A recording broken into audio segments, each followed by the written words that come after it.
आज मी आयुष्यात पहिल्यांदा फुलांचा गजरा विणून किंवा गुंफून बघितला.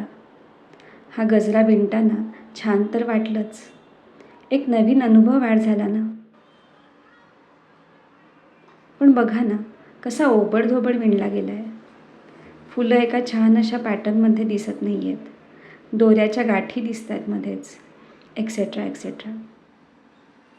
पण याचबरोबर हे लक्षात आलं की किती कठीण आहे गजरा विणणं.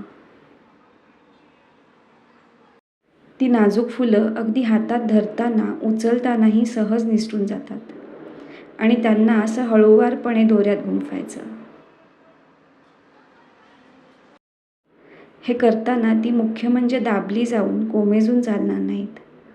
खरंच किती नाजूक काम आहे हे.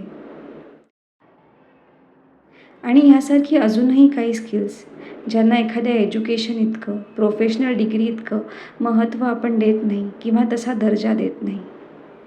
पण ही कामं करायला हुशारी, मेहनत, पेशन्स हे सगळं लागतंच.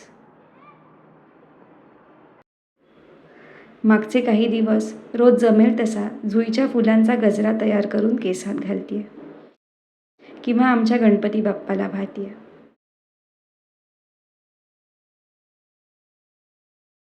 माझ्या घरच्या झाडाचीच ही फुलं आणि काय मस्त वाटतंय म्हणून सांगू.